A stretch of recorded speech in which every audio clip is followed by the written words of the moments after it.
Now to the Kevin Love versus Draymond Green matchup.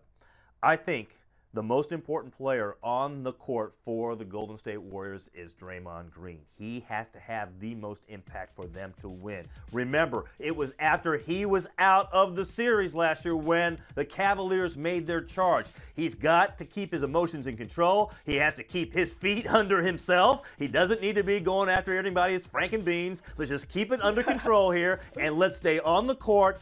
And that's the chance that the Warriors have of winning this series. If they are full strength, and we don't even know, and that obviously includes, in my opinion, Steve Kerr, and we can talk about that a little bit later as well. But as far as the players are concerned, they need Draymond Green to win this series. And if he's able to do what we've seen him do in his past, then the Golden State Warriors can win this series, and they can probably win the series in short order.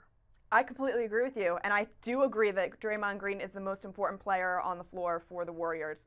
I think Kevin Love could actually even disappear in some circumstances for a half here or there because they have guys that come off the bench and could play better than Kevin Love in some circumstances. And the fact that Kevin Love hasn't really been that impactful up till this point, too, says a lot. Draymond Green, he's got that emotion, he's got that defense, that fire that he plays with. He fires up his team in the absence of Steve Kerr. I think that means a lot to just the mentality of this team, rallying them and getting them all on the same page and fueling this, fire within them. So, yeah, I agree. I think he's super important and definitely more important than Kevin Love. That's scary. I don't know if I like this. We agree on all three of these key topics. Hey, man, we just want to see a good series, right? And we're not wearing the same clothes today, I know. so I don't know why we're in agreement like this, but this is scary, Dan. Now, I may have to go back and we may have to re-examine our picks here. Underneath this, I'm wearing a pink button-down striped shirt. Don't worry about it. I can't see it, but okay. Yeah. You must be. We'll talk more about the coaching matchups and the bench strength tomorrow, as then we will be inside of 24 hours before tip-off of Game 1 of these NBA Finals. By the way, I think the bench in both cases could be the biggest storylines of the series.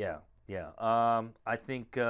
Well, and the bench also including, and I know you're talking about players perhaps, but I'm going to be really curious to see the impact of Steve Kerr, whether it's actually on the bench or just talking to the team before games, between games, and then during practices and things like that. Sure. He's definitely going to have an impact, but to what lengths? Mm-hmm. So we'll have that discussion as well. I'm kind of with Lee Jenkins that if the Warriors win, it's going to be a quick series. I mean, he said that it could possibly be a sweep. Oh, don't tell me that. Don't tell me that. I didn't wait this long for a sweep. I don't see that happening necessarily, but the key is that Cleveland has to take one of these first two games. They can't go back to the land down 0-2, I don't believe. They can't do that again. They cannot survive a 3-1 deficit, for example. They've done it before, and they've got the greast player potentially ever to play the game on their team. Unless Draymond Green gets suspended or there are some injuries there on the side of the Warriors. You can't do that.